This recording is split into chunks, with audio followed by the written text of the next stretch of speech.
What is up? I hope everyone is doing good out there. Just popping on for a little live chat, a little live talk. Got quite a glare up there, huh? Quite a glare up there. See if I can maybe do something like that. I don't know. Sorry, it's hard. I have a lot of natural light in here, and it's hard to get rid of it. But yeah, hope everyone is doing good today. Just was gonna just chat a little bit. Um, had a had a little medical procedure on Monday. Everything went well. Very cool. Got another upcoming. Well, it looks like an upcoming surgery that's going to be coming up, but not looking forward to that. But it's all good. Everything's getting better. My health's getting back on track. I'm getting some answers, which is was a big part. But yeah, I thought I'd just pop on, see what's up with everyone. I have a video that I might be putting up a little later that I've been editing. Trying to learn DaVinci. I downloaded DaVinci and I'm trying to learn how to use that. Definitely a learning curve there. But yeah, I was just over. Pittsburgh Modular is doing a live stream of a jam. Um, was in there checking it out, listening to. He was talking a little bit about. They have a new, nice looking little affordable Euro rack case that they're coming out with that I'm kind of interested in. I've been planning to build a small. It's just a little small portable case. So I don't know, kind of cool. I really like Pittsburgh Modular. Everything they do is awesome. Huge fan into my Voltage Lab 2. I love that thing. That and the GR Mega are like my two favorite instruments currently in the studio. But yeah, how's everyone doing out there? You guys all having a good day? Um, I was on earlier. I was on the Symptoms of Reality. It was good to see them back up and running. They had the Synth Samurai on, which was an interesting live stream. Always a character. Apparently, it sounded like I didn't catch the whole stream. I'll have to go back and listen to some of it. But it sounds like he's retired from YouTube. He's I don't know, has decided to stop doing it. I don't know if that's permanent or not. Like I said, that's just what I kind of caught from it. But the Synth Samurai, YouTube won't be the same without him, huh? But yeah, what else is going on? Updated my DFAM thing, and gonna check out that. I did that earlier. Have some really exciting news upcoming.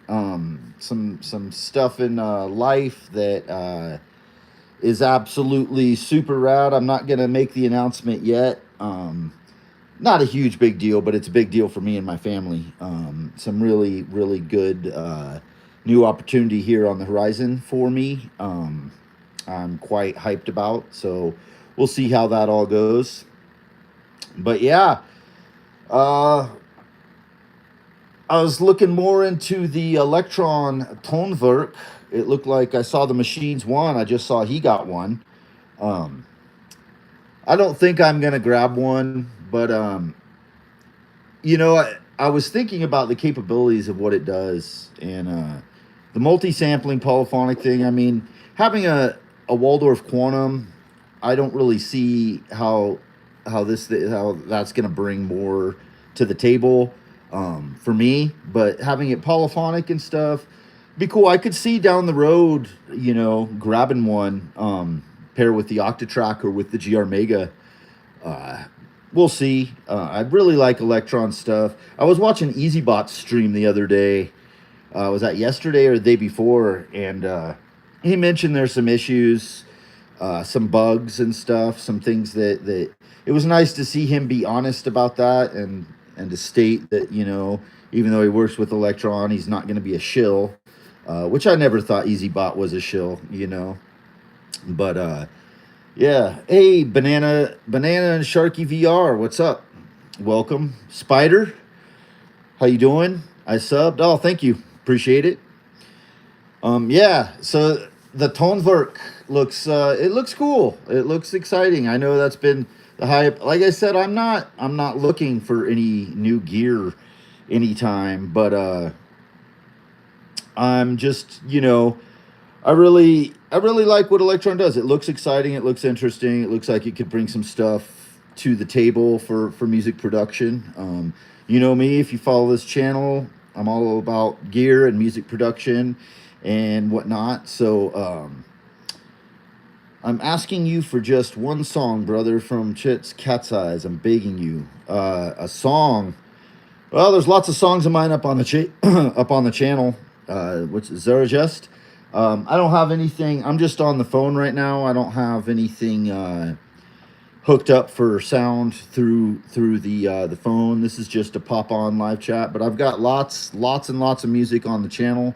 Going to my playlists. There's music videos I've made, live jams, test equipment jams, ton of music up there. So I will be popping on to do. I was gonna do a Moog Muse and Waldorf Quantum jam with the Percons from America Since, a little thing that I've been working on last few days. So I might pop on and do a live jam of that. But the songs that I'm doing are being held right now to go towards my hopefully upcoming album that I want to be working on, and I've talked about that before. So I'm not going to be releasing any full music videos for a bit. When it's close to the album being finished and whatnot, I'll start putting out some videos to like I normally do with visuals with song, like music videos. So look forward to that. If you're not subscribed, do that and be on the lookout if you want to hear some more songs.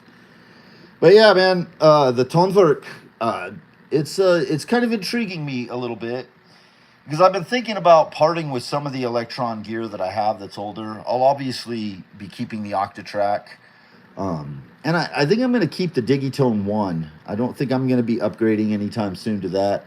But I haven't been using the Digitact 1. I have the original Mark 1 Digitact, and I haven't been using that for quite a while, like I used to. But it's hard for me to let that one go. That's my third Digitact that I've owned. I bought one, used it for a while, sold it. Bought another one, used it for a little bit, sold it, and then I got this one. I don't know, two or 3 years ago. I want to say, I don't know. It's around the time Syntact came out, if I remember right. But Syntact is obviously staying. That's the main Electron device I use the most. Is the Syntact, which is a fantastic, amazing device. But yeah, the Toneverk, I want to see what they do with firmware updates. I did see that there is some slight, at least you can edit the sample from start and end points. So that's cool. I didn't think, when I originally saw it, I didn't think there was any editing, which seemed really odd.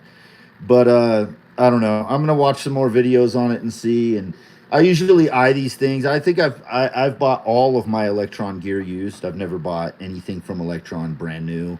It's just how I kind of roll. I wait until I find a deal on Reverb, and after it's been out for a while, had some firmware upgrades and stuff, then I kind of will pull the trigger on something like that. But yeah, also news about the MPC 3 has still been slowly leaking out. It's funny, Av McCree took down his video where he came out and said there's an MPC 3 coming and we're all going to have our minds blown and it's going to be this amazing new thing. And it got me thinking about my my MPCs, specifically my XSE. You know, that having the 4 gigs of RAM, the extra RAM, which none of the other MPCs have, other than I think the was it the Keys 61, the big Keys, which also has been discontinued. It looks like they've dropped the MPC X, SE, and the MPC Keys. So something might be coming out there. But I got to thinking, what do I really need more? What would I want out of a new MPC? And you know, I can't say that there's a lot, to be honest. There's just not much that I'm that in need of That thing, I mean, I would honestly say, and this might piss some people off, but I would say that the majority of MPC users haven't even tapped into 20 to 30% of the capabilities of what modern MPCs can do. Now, I, you know, it seems like I've talked about this before. It's like chasing the dragon. You always want something more, something to do something better, and we're like this in everything, right? We want the newest iPhone for whatever, it's. But when it comes to NPCs, it's like if you haven't even learned or used even partially the capabilities of the power. I mean, what that thing can do compared to like modern, I mean, to older samplers, drum station, workstations. I mean, the power and capabilities of what you can do on a modern MPC is absolutely insane. I mean, if we would have had this stuff 15 years ago, it's mind-boggling. And the fact that like everybody's chasing that next thing when it's like, well, how many bangers have you made on your current MPC that, and what are the limitations that you're feeling from these that you feel like I really, really need? Now I get it. Like the ones that only have the 2 gig, I could see like you could probably push the processor pretty far using, a lot of the new plugins and stuff. If you're the type of person that uses the plugins, Fabric XL takes up a lot. If you're using, 4 instances Fabric XL, you're probably gonna push that processor pretty far or tap it out. I don't have that problem. I haven't had any issues with the XSE with the 4 gig, and there's things that I would like to see personally. MPE implementation of MIDI polyphonic expression would be super cool. Now, I don't really need that. I have MPE in spades at the moment with my instrument controller, the GR Mega. The new beta firmware for the Waldorf Quantum does MPE. My Hydrasynth does MPE. And then the plethora of software options. I mean, Pigments alone, Arturia Pigments alone for MPE is, nuts. Now, I like to work with hardware more than I do. I do have a hybrid workflow. I use a lot of stuff. I do use VSTs and stuff, but I prefer turning dials, knobs, buttons. I like the tactile. It's just more fun to me than using the mouse.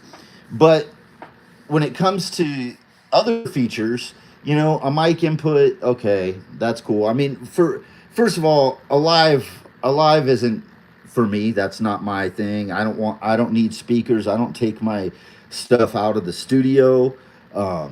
I don't I'm not into going to the park or the beach or whatever and making beats. Just not me. Nothing wrong with that. Like just my personal thing. I use all my equipment in the studio. Now I do have, the SP404 MK2 that has batteries that I could take. And I've done that a couple times. It's just not something that's appealing to me.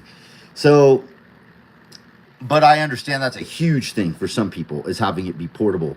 And I always thought the MPC Live 2 wasn't really, even though it has a battery and speakers, it's real bulky to kind of transport around, to be honest. When I had mine, trying to fit that thing in a backpack or whatever. So I imagine a new one is going to be a lot slimmer, probably more, more compatible, or more, just more easy to carry around, just more convenient, smaller. Maybe not smaller with, but like if it was skinnier and like a little more compact. That's the word I'm looking for. So yeah. Hey, what's up, George?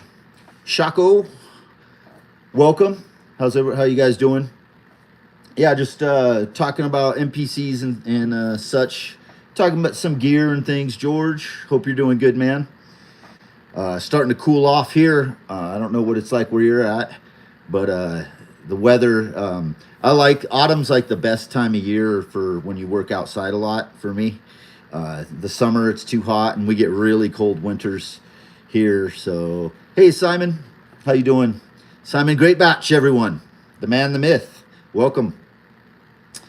Yeah, but so for that, I'm curious, what is it that everybody wants in this new MPC that you cannot do now with the one that you have? and have you used all the features and the things that are available in these newer MPCs already? Because when I look at videos and things, I don't see people using the majority of the features of what the capabilities of those things are. So, it's like if they add a bunch of new stuff, then, and I get that like most people really want more RAM and more, better processors, and it's kind of dated, and I get that. For me, I think the XSE with the 4 gig, I just don't see, and having MPE already, they would have to put in some really, really like revolutionary, like new tech to even get me to slightly be like intrigued. Otherwise, if they dropped a new flagship big X that did like something, I just don't see what it's going to be that's going to be that far advanced, from what you can do already. And so I just ask you, it's cool to gas over something and think about something new, but I think people should really ask themselves, with the one you have now, have you tapped it out to what all it can do? Have you used and mastered everything on it, and you're to a point where like you really have to have something else? Because that's what I keep thinking about, is like, yeah, I can get excited about something all day, but the features would have to be like, it would really have to be like something completely unseen and new, because the power of the modern NPCs is absolutely mind-blowing, incredible what you can do on those things. And like I said, I haven't even used them to their full capabilities.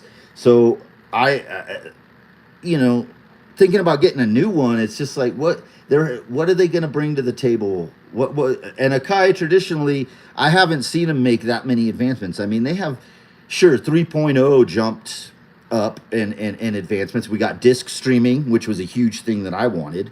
There's been a lot of things that that they've done, that they've added, that have, just comfort, features, things, quality of life features, just small things.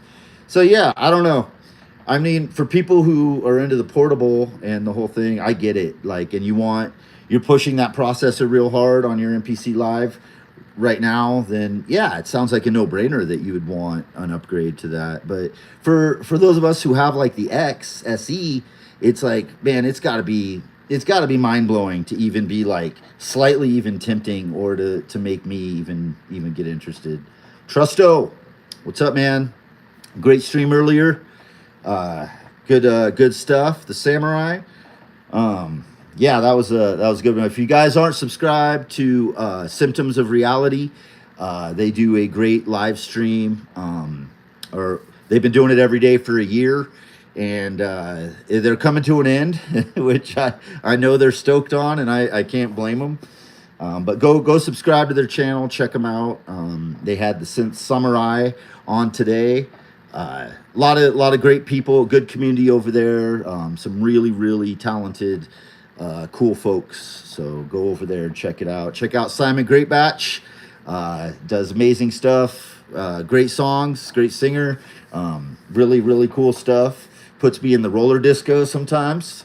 Yeah, good people over there. George G's. Subscribe to George G's. But yeah, that was Trusto, that was a really good one. I was kind of bummed to hear it sounds like since Samurai is retired, he's no longer. I didn't catch all of it because I was driving and picking up my kid, but I'll have to go back and listen to some of it. But it sounded like he was. I don't know if he's done for good, but he's definitely retired or something from YouTube. So, but yeah. So yeah, I was looking at the Toneverk and the MPC 3 things coming out, and like I said previously, like there's nothing that I need for music making. I have literally all of my dream tools at this point. Now, I could see down the road getting some really cool outboard gear, like a nicer preamp or something. But these are just like not necessities, you know what I mean? Like a nice compressor, yeah,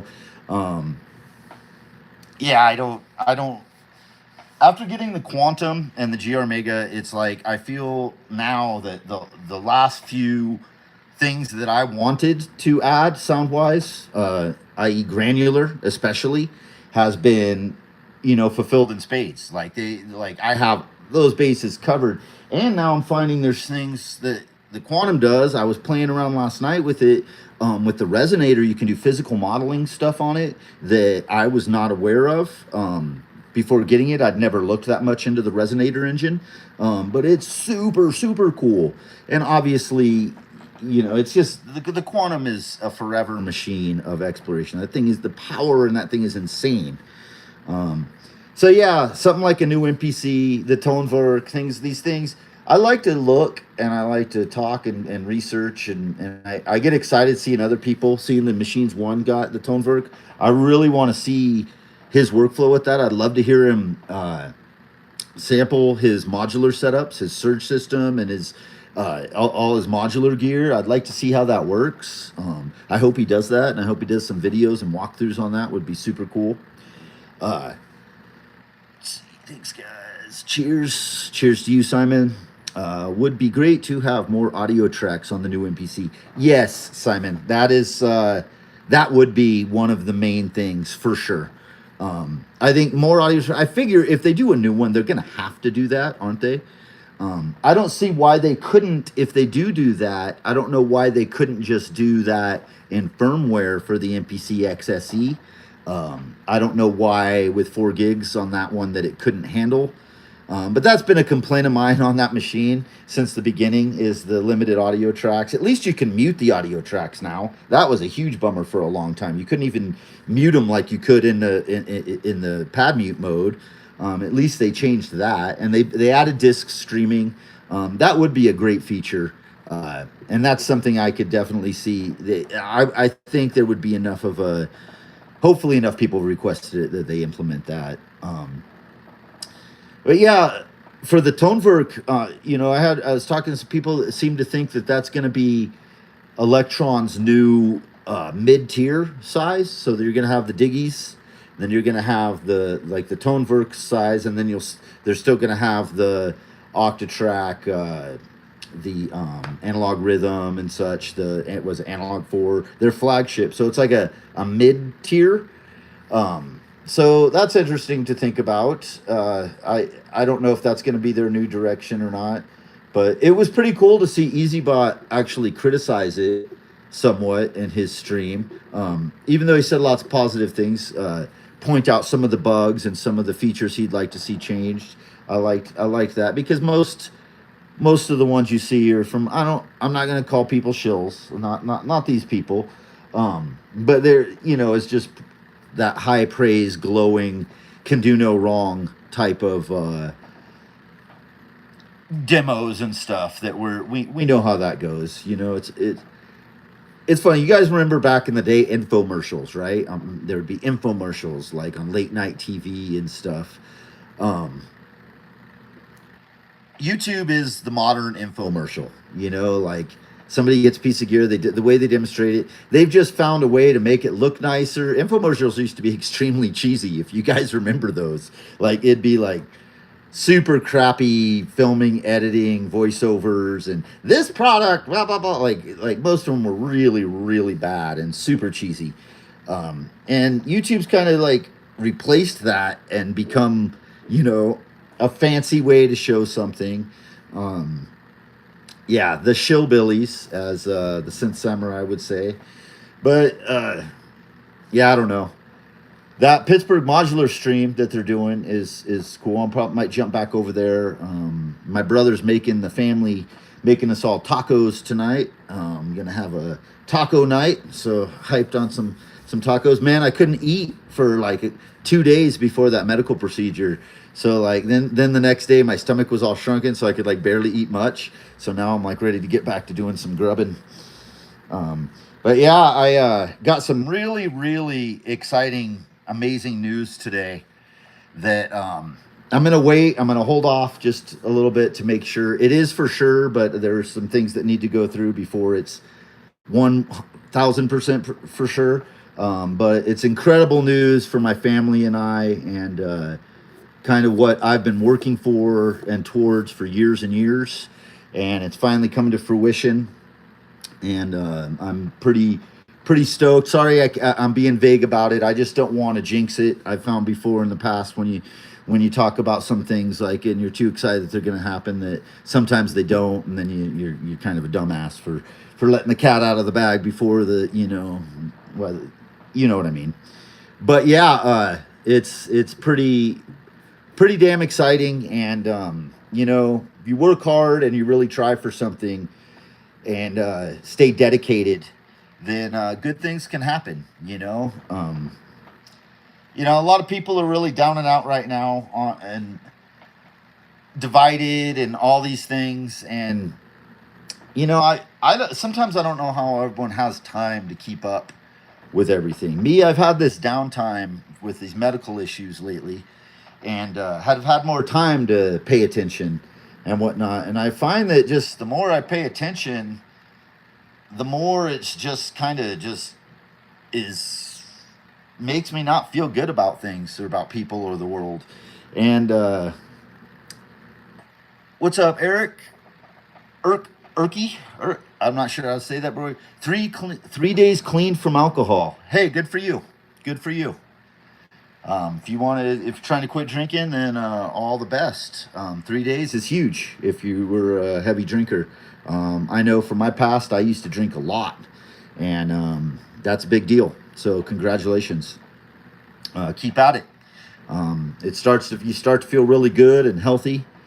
But yeah, being all obsessed and tuned in to all the current events and all the current things, sometimes it's not always the best for your mental health and for your overall health, even your physical health, because being mentally upset about things can affect you physically, I believe, and I'm pretty sure that's true. But if you just stay focused on your tasks and goals, I really don't believe the world and people are as bad as it seems. I mean, yes, it's bad, but it's always been bad. And I think that dwelling on it or being like, just living in that and letting that consume you is horrible for you, for your mental and physical health. I don't think it's just going to bring you to places and ways of thinking about others that are not positive and are not beneficial to anyone, most of all yourself or your family, because you got to think about what's most important, right?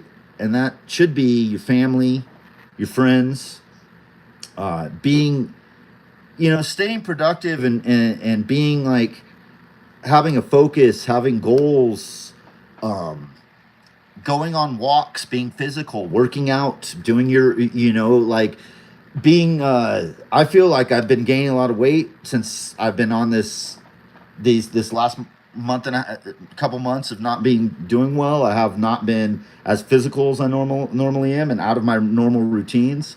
And I could tell that compounded with paying more attention to what's going on in the world and the news and people's, those two things right there of no physical exercise and dwelling way too much on what's happening in the world that you have zero control of and there's nothing you can do about it, I think are really horrible for you, like extremely bad for you.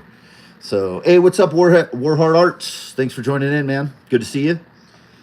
So I think it's very important to get outside, to get fresh air, to get physical exercise, to not focus so hard on things that you have no control of. Dwell on the things you do have control of, like being there and present and taking care of those you love, doing well and doing good, focused on whether it be your job or your hobbies or whatever it is that you're passionate about. It can be both. I'm passionate about my work and I'm passionate about my hobbies. I think that, yeah, I see just a lot of like and people I know and around, I see a lot of just like people getting so wrapped up in media and hatred and negativity. And then I also see at the same time they seem to get more sloth-like and less physical, less outdoors, less doing things, less of just turning your shit off and going out into the woods and just, sitting by a stream and listening to the water flow. And, you know, I saw a stream, excuse me, a while back. I think it was John Makes Beats, who I dig John Makes Beats channel. He's awesome. I think it was on. He has a second channel where he just talks and stuff about things. But he was talking about like, I think it was about like finishing music and certain things. But basically, it was about like our attention spans and how people are no longer bored. Nobody's ever bored. We have our phones. We have a constant source of entertainment, right? Something that'll constantly keep you occupied, and old fucks like us come from an old time where we didn't have things like that. We had to sometimes just be bored as hell. Sometimes you would just had nothing to do. You had a stick and a garden hose out in the yard with, your freaking G.I. Joes maybe, and you'd get bored of your toys. And, that's no longer the case. You got video games. My kids, it's like trying to get them to go out and just trying to get them to just be bored. They get bored within 20 seconds of no stimulation, and I'm like, you know what, just go ride your bike. And they do. I make it, they get out and stuff, but we'd ride our bikes all damn day long. And they'll ride their bikes for a half hour and be like, okay, Dad, I'm bored of that. Could I play a video game now or something? And it's like, and John Makes Beats, John Wayne, if you're not familiar, amazing rapper, amazing artist, beat maker. He was saying, just in order to be creative and to be able to come up with things, because people were talking about writer's block and these problems. And he was saying it's because you're never bored. Like, just stare at a wall. Just look at a wall for a half hour, just without any other stimulus around you, and actually get really bored, to where you have to start getting in your mind and entertain yourself with your brain. And then from those experiences is how you kind of will get creative, because then when you get on your machines or whatever you do, then you have like some real fodder to some, inspiration to want to do it, because you were freaking bored. And without boredom, if you constantly have this dopamine boost after dopamine boost in the phones, and I'm as guilty of it as anybody. The damn phones are, they've changed us as people, and they've also made us more divided and messed up, and it's not going away. I'm not saying that, the conveniences of it. I'm not like ranting, old man yells at phone. But at the same time, we have to acknowledge that, we don't know yet the health benefits of this technology and all this new amount of constant barrage of information on our brains. We don't know where it's going to go. I just, wait, someone said something here. Very hard to hear you over the beautiful synth rig. Oh, thanks, bud. Yeah, I don't know. I'm ranting a little bit, but I just feel like, it's weird because I've been so busy these last, freaking most of my life, but definitely this last 10 years, I've been so busy with work and family that I don't tune in as much. And as I said before, I made a conscious decision about 6 years ago to stop tuning in, especially to media, as much because of the stress it was giving me. And it's weird in this time now that I've had this time over this last couple months to really, look at more and absorb more things. It's like, damn, I can't wait to get back to being freaking busy enough to where I don't have time to even think about that shit, because it's not healthy and it's not good. And I'm not saying that like being ignorant is the way to go. That's not what I'm trying to, and I'm not preaching. This is for me personally. I'm not telling anyone else to do what to do or how you should live your life. I'm just saying from my perspective, You know what, I want to know about the things that have happened, sure, and big events in the world, of course, but I'm not going to sit there and go down deep rabbit holes on them of conspiracy theories or people's opinions or all these things. It's just I just can't do it personally. It just, yeah. So I'd rather talk about gear. I'd rather hear people making music, and I'd rather make music myself and be creative.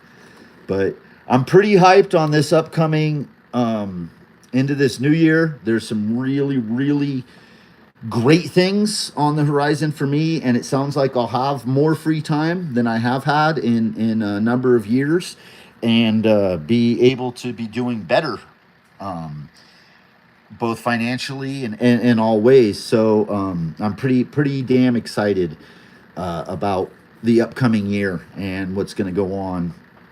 Definitely some traveling coming up in this next year. Some exciting things for my kids and family. So, and I can't stress how important it is for me, and I think for anybody with a family, to focus on that as your number one priority, because there's nothing that you're going to be able to do about a lot of this stuff that's happening, and the division being sowed by everybody of, laughing at somebody dying and then saying that one person that was a nutball, so everybody's crazy, and you should that there's going to be a war and all this crap that all this stuff people are talking about. Like, I just don't let yourself get caught up in it, man. Just focus on your family, focus on the people around you, and be like, try and be a good person is all you can do. Try and be good to your neighbors, to your friends, and to your family. And yeah, I'm looking forward to not having as much time to see all this stuff, because it's hard when you're sitting around doing nothing for a while, like, to not tune in and stuff. So, yo, Sin Samurai, what's up, dude? Thanks for dropping in. Good to see you. I watched your stream earlier. Good stuff on the Monkey Island. Samurai on Monkey Island. You guys should have made like the samurai with his freaking keyboard blade, with the two monkeys. You guys need to make a video game, I think, That'd be the shit. I'd play the hell out of it. The Sin Samurai video game has to happen, man. I really, you talked about that once, and I was like, man, that would be probably amazing. Like, I would totally play that game, and I don't even play a lot of games. Freaking Samurai and Monkey Island, that was this hell of a crossover. I was like, a crossover of like superhero, two comics coming together, is super cool. Let's see, game coding. Oh, damn, I have to go back and watch that notification. Oh yeah, George, it was a good one. It was a good one. It sounded like the samurai is retiring. I'm not going to let the cat out of the bag if you haven't watched it, but that was kind of a bummer to hear. I didn't catch the whole thing. I was kind of in and out. I had to pick my daughter up she had to go to math tutoring because she's gets straight A's in all classes, but for some reason, math is just, she's not good at math. It's funny, my son's like really good at math. So, but yeah, so I was in and out. I was driving. I didn't catch. I'm going to have to go back and catch it all, but what I heard, it was really, really entertaining. You're always super entertaining, dude.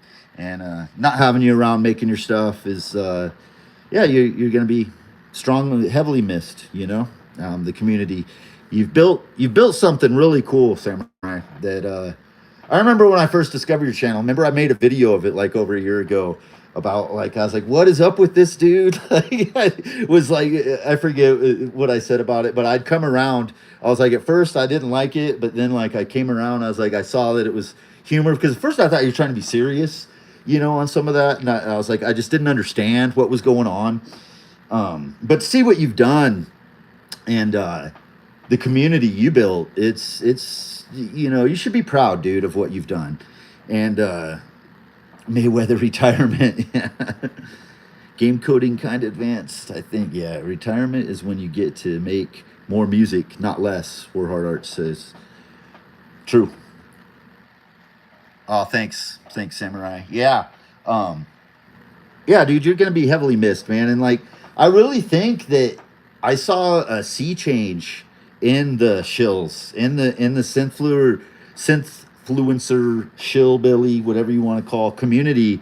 I think you made an impact, dude. Where like the mood and how they release things, I think changed, and people like I think you definitely like rocked the boat, and in a good way for because you were kind of the voice of the people.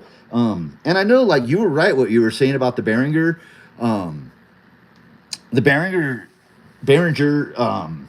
the shame and the things that people like of if you were in a Behringer gear and like how people I saw it, you know, and I wasn't like critical at the time. I did say some things. I made a couple videos, I think, talking about I didn't like a few years ago Behringer was doing kind of like this the way their social media was and stuff.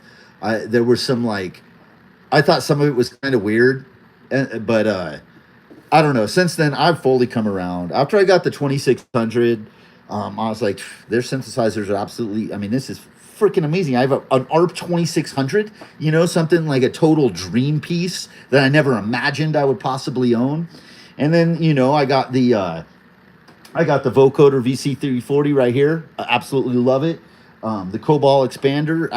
You know, everything I've gotten from Behringer has been freaking top notch. You know what I mean? I absolutely love them, and they will never lose my studio. And I'd said this before in my video, and I'm saying this having a Quantum and Muse right here. I have a ton of Moog, you know, but I still think that Behringer is freaking awesome. Now, I'm not going to buy everything they do. Not all of it's for me, but the fact that what they do for people and the amount of people who can have like a setup of like a TB303 and you know, make acid and stuff with these, you know, $100 boxes and stuff is so cool, you know. Oh no, not a game. Yes, a video game, Monkey Island. Monkey Island, since Samurai's a character on it, you could have everybody be characters on it. Cobalt is really good, dude. Um, I started a video and I was gonna do I'm running it through different things, but Cobalt is I think my favorite my favorite mono synth other than the Mo Grandmother, and it's probably my favorite mono synth in the studio. Uh, when you start patching on it, it goes nuts. Todd Smith's got one. I don't know if you're familiar with Todd Smith, and he's done some really dope videos with it. But I think it's the sleeper freaking synth of the decade to me. I watched. It was after I watched the Sonic State Nick Bat review, and I was like, wow, Nick Bat really likes this thing. And I listened to it. I was like, this thing sounds cool. I'll try it. 'Cause it's so cheap. You know, it's like $300. You know what I mean? Yeah, I fucking love it, dude. It's my favorite. And dude, the VC340 I think is the ultimate. If you have a music studio and you're gonna have a vocoder and string machine, there's nothing that even comes close in my book. And I've tried a few. I've tried my friends the Waldorf. I forget the string machine. This was it the Steichter. I forget how you even say it, but this thing, the strings on it are absolutely phenomenal, and the vocoder is so clear and precise. I mean, for the price to have this thing, you know, it's a remake of what Vangelis used and stuff. Yeah, and then the 2600 is just phenomenal to have. Like I absolutely that I got that in the rack with the Cobalt, and I'll show in the video. I'm patching those together I'm gonna do a thing at the end. I'm gonna try and get that out this weekend. I've been going in depth on that one, trying to do a lot with it. But I love the Behringer. Hey, what's up, County Fair 74? I love the Behringer 808, the RD8. You know what? I've never tried one. That's cool. I know that didn't they do a second one? They did like the original, and then they released like an MK2 type one or something. But Todd Smith, aka Birdman, is OG Behringer bro. Yeah. Todd Smith was like back when I first started looking at Behringer stuff was like the Todd Smith. He'd give the little news update before the Samurai came on the scene. Todd Smith was like the news dude for Behringer gear.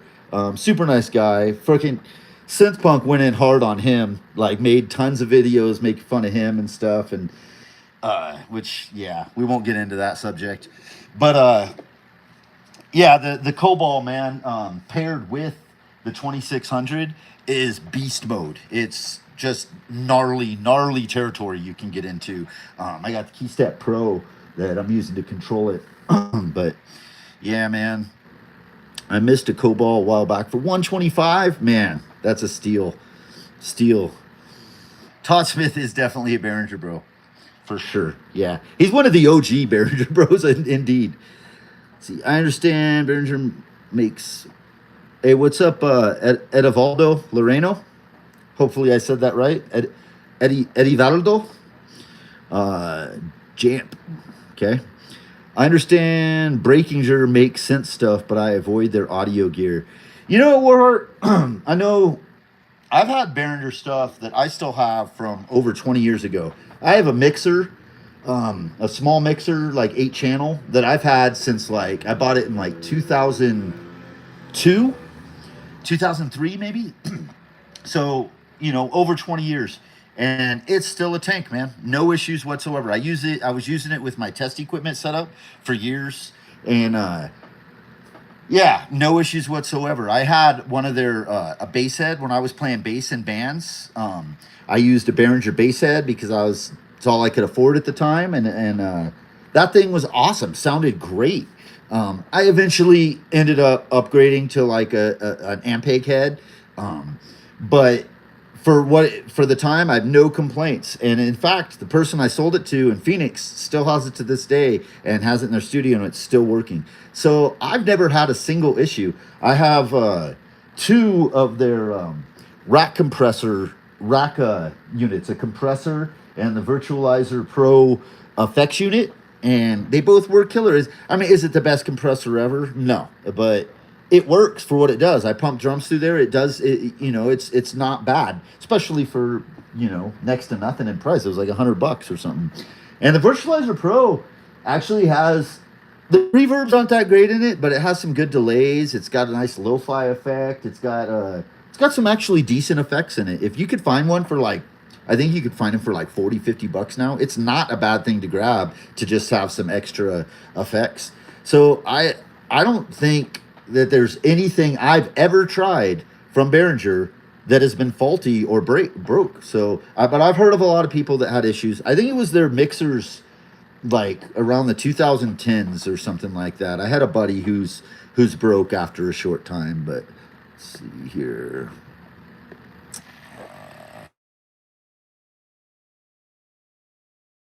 Call me. I'll call him back later. Let's see. 1K, you can get a Behringer 2600 Cobalt and string vocoder. Dude, see? That's insane. That's absolutely insane to think about.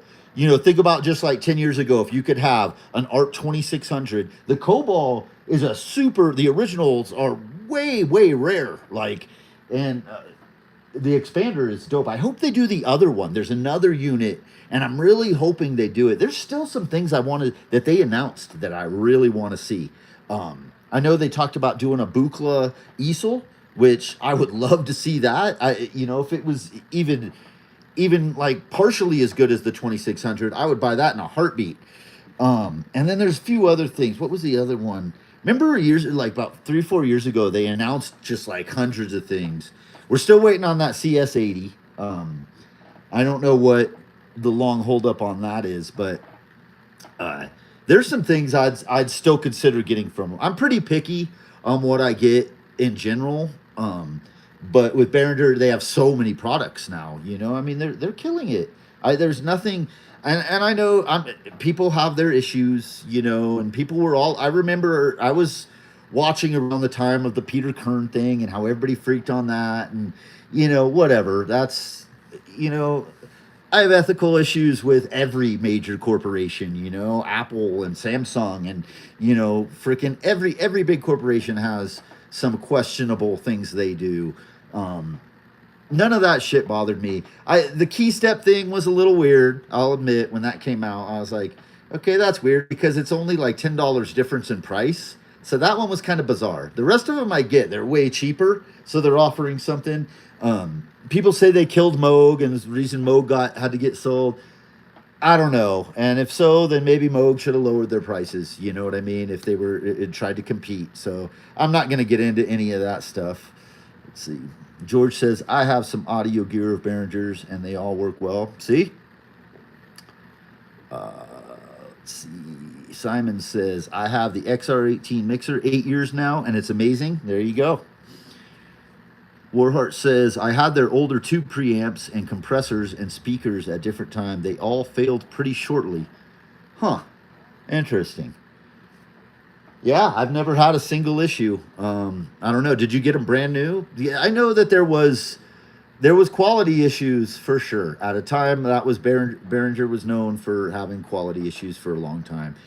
Just from my personal experience, never had any. And in their modern sense that they're dropping, dude, I am stoked beyond belief on them.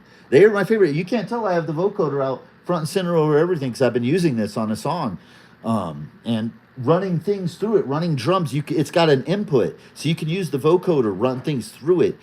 I should do a video on that, because that's something that you not a lot of people talk about and you don't see a lot about, is using your synths for the inputs as effects units and stuff. Like the grandmother has the spring reverb and the filter. You can run drum machines and guitars or things through that. That's something you don't. A synth having an input on it for me is a huge big deal, because I like to do things through them and use them as crazy effects. But yeah, you're cursed though. I advocate use whatever you can get. Yeah, for sure, man. Never knock anybody. Gear shaming is so 2023, right? I'm just kidding. You should never shame anybody for whatever gear that they use. I've seen so much of that, through the years and in groups and stuff, of like people putting down people for what's in their studio, and I think that's so lame. I always said that if you can bust out a jam with a Volca and a pocket operator, that's just as cool to me, and it might be a way better little jam or song than someone does with a freaking Polybrute 12 and a fucking whatever, a Perkins drum machine. You know what I mean? It doesn't matter the gear you use, it's just how you use it. Some people can make any gear just sound phenomenal. We know that, right? But yeah, let's see. The Behringer V-Verb Pro is a great effects machine. Haven't tried that one. Good to know, George. Yeah, they actually have some good cheap effects, and speaking of which, I was testing out that phaser, the new Booger Foger phaser, and that thing sounds awesome. It's really cool. My only wish is that it was in stereo. But damn, they're so cheap. I'm thinking about getting a second one and just running them in stereo, having two. And you know what I mean? I've done that with other cheap stuff like filters and stuff that I have. If it's cheap enough, buy two. You know what I mean? They're that freaking cheap. So. But I wish, that is my one thing that I wish. I understand they want to do accurate recreations of the originals. But it would be so cool if they did stuff like made it stereo and certain things. But that'd have to bring the price up a lot. So I get that. Anything done in stereo as opposed to mono is going to be more money. So I see why they did it. But it's just kind of a bummer. And you're like, oh God, if this was stereo, I could put this with the Chase Bliss Mood and like some of the, you know what I mean, and have like a stereo effects chain. But yeah, let's see. I'm cursed though. Oh, let's see. Damn, I want to twiddle some of those. Now you want to. There's some good knob twiddling around here, dude. For sure. There's an insane amount of knobs. I told you my son counted them a while back. What was the number he got? It was crazy. It was insane. He likes to count things. He's a special kid. I have an older MDX 1000 compressor, DBX 16.8, and it sounds great. Nice. Compressors are underrated. Having a cheap compressor is a must, I think, in a studio, just for all different reasons, especially for drums. No company is perfect. Moog gonna change, likely go digital? I don't know about that. That would be crazy. Their newer mixers, I've heard, are great. Okay, it's 2:15.8 here in the UK. I need some Z. Hey, take care, Simon. Appreciate you coming by, man. Really appreciate it. See, I'm trying to get caught up, guys. I was ranting. Let's see. Destructo, what's up, dude? Thanks for coming by. Can someone with the know-how please dox Trader the Living for me so I can wait till he's asleep and grab some of his gear? Hey, man, I'd like to have some of your gear, dude. Yeah, you have some sick stuff, man. That Rhodes, yeah, you got some prime things. Nobody dox me. See, I got cheapo junk I use every time too. Oh, you got Murph coming tomorrow, Samurai? Nice. I'm thinking about that one. I'm thinking about it. Damn, I'm bummed you're not going to be able to show stuff anymore, dude. Are you really gone for good, or is this just a temporary little? You going through a midlife thing where you're like, just need to take some time because, damn, dude, it's not going to be the same. Just not going to be the same. Let's see. I might grab a virtualizer someday for delays. The virtualizer's not bad, dude. It's not great. I'm not going to say it's great, but for some things, it's nice. I use it kind of in combination with things. So I have the virtualizer, and then I have a Lexicon MX4000 and an old Quadraverb 2, the Alesis Quadraverb 2, and I kind of chain those together for effects a lot, and you can do really, really cool stuff with those. The MX4000, it's not like considered a great, like one of those lexicons that is sought after, but I think it's pretty damn cool. I should do a little demonstration of some of the reverbs and stuff on that. Sound really nice, and it's stereo. You can build your own effects chains and stuff. It's actually kind of cool. I got it actually. It was like right around during like COVID, like right when things started to open up. I went into like there's a local little music kind of head shop place. They sell bongs and crack pipes and stuff, but then in the back they have like a music section with records, and they sell instruments new and used.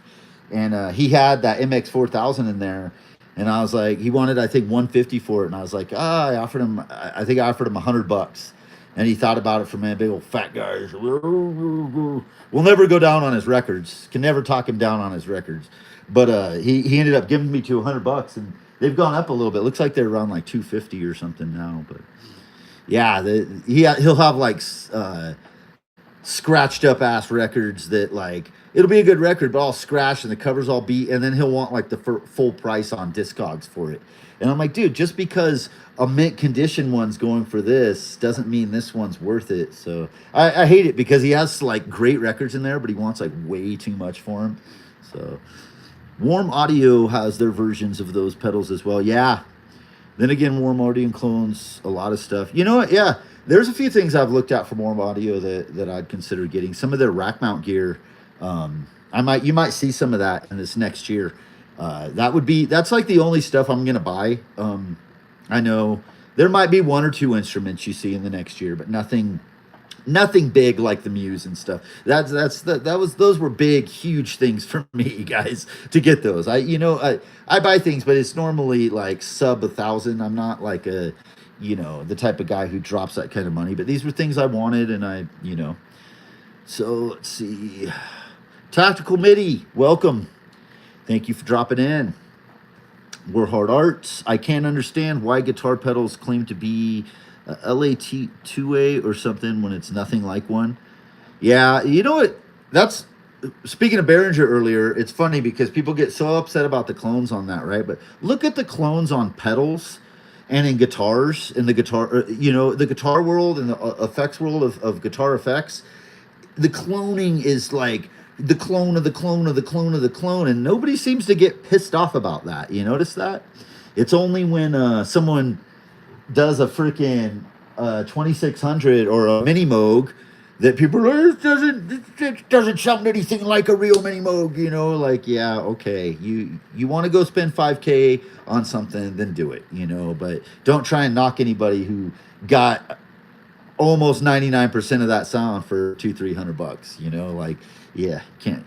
But yeah, the guitar world, I tell you, it's funny because they've been doing it for years too. I mean, especially guitars. I mean, God, I have a P bass. My first bass that I ever had was a Sears. It was from Sears and Roebuck, as my grandpa used to say, because I guess that's what they used to be, Sears and Roebucks. But it's a Sears bass called West. It's a brand called the West, and I actually have it out. I'm gonna redo, but it's a clone of a P bass. And I swear to God that thing sounds as good or better than the cheap P basses that are out today. Like the quality of it. And that was like a department store bass back in, I don't know when it was from, probably the 80s or 70s. I got it used at the time, but I'm going to redo I'm going to change all the electronics and all the everything on it. Put new pickups and redo it and start using it, because I was thinking about buying a P bass, because that's one sound I don't have. I have quite a few basses, but I don't have a P bass. I've got jazz bass, I've got my Schecter, I've got several sounds, but I don't have a P bass, and I missed that one. And the action on it is like, it's so high up. I don't know how I learned on that thing. It's the bass I originally learned on. So I want to redo the whole thing. But I mean, that was a copy of. So it's copying and cloning goes back decades. Yeah. So it's funny how people get so worked up about synths, isn't it? When it's like in the other spaces of the music community, you don't see people getting that upset and worked out. I got a Behringer X Touch Mini. Not sure what that is, but sounds cool. Is that like an X Touch? Is it? That's not a mixer, right? I'm not sure what that is. Tactical MIDI. I've heard of it, but I'm not. I don't know. Yeah, guys, I appreciate everyone dropping in. What are we, about an hour now? I'm going to go check on dinner. I told them not to bug me for a second when I made a quick video. Turned into an hour, but tacos are probably ready. Having taco night. So, yeah, like I said, some big news coming up for, I don't know. I won't tell all the specifics of it, but basically something really, really really positive for me and my family is happening that I've worked really hard to achieve, and it's happening. And then I have next month I'm going to have my surgery, so there's going to be a little bit of recovery time after that. So I may be out of the loop. I'm sure I'll be jumping in on live streams, but I might not make any videos for a little bit, but I'm trying to upload more. You reminded me, I'm gonna get back to that COBOL video, because I think people need to know, man, that should be shouted from the rooftops. The COBOL expander is the shit. It's way too badass and underappreciated in my opinion. But a cheap MIDI controller. Oh, gotcha. Mini controller. Man, I was watching. You guys ever heard of Moldover? He's it was funny. I one of his videos popped up just randomly on my like recommendations. It must have been off something I was watching. The YouTube algorithm's been weird lately on what it recommends. But Moldover, if you don't know, go check him out. Moldover. He's a controllerist, as they call it. So it's like turntablist, but like of MIDI controllers, and he builds his own MIDI controllers, and he's old school. It reminded me how cool like YouTube used to be back in the day. Like he's from the older era of YouTube. Like you go back to his videos like 18 years ago and stuff. And I used to love that time period of YouTube through that era, and the stuff he did on like his DIY controllers. He has videos on how to make your own MIDI controller and stuff, and does some super sick shit. Like and his live performance, his music's actually pretty cool. Like some of it's badass. But he makes his own like crazy MIDI controllers with touch strips and arcade buttons and stuff. And he's like OG of even before like Simon the Magpie and people, Look Mum No Computer. Like Moldover's like, he's like way OG of like, DIYing like old, like taking one MIDI controller and rebuilding it into how you want and stuff. But go check him out, man. He barely posts anymore. Like I think it's like once every few years. I think I looked at his channel. There's just like a few videos, but he's still around, which is cool to see. He does displays, he builds these crazy things for these, is it the Grammy Museum in LA? He builds like these interactive musical devices that people can come up and play, like multiple people can get on and stuff. So anyways, why did I start? I'm not sure why I started talking about him, but it just reminded me with MIDI controllers. Yeah, Beat Route, what up? Good to see you. Thanks for dropping in. All right, guys, I'm going to wrap it up. I really appreciate you guys all coming in, hanging out. I'm going to get on those videos, and we'll see in this next couple weeks. Might have some big news. I mean, it won't be that big for you guys, but it's really big news for me and things. So positive things happening. And with all the negativity and crap going on in this world right now, we can all use some positive news, right? Yeah, you guys be good to one another. Love yourself, love your family, love your friends. Remember what's important, and positive mental attitude. PMA all day, every day. Appreciate you guys. Peace. Thank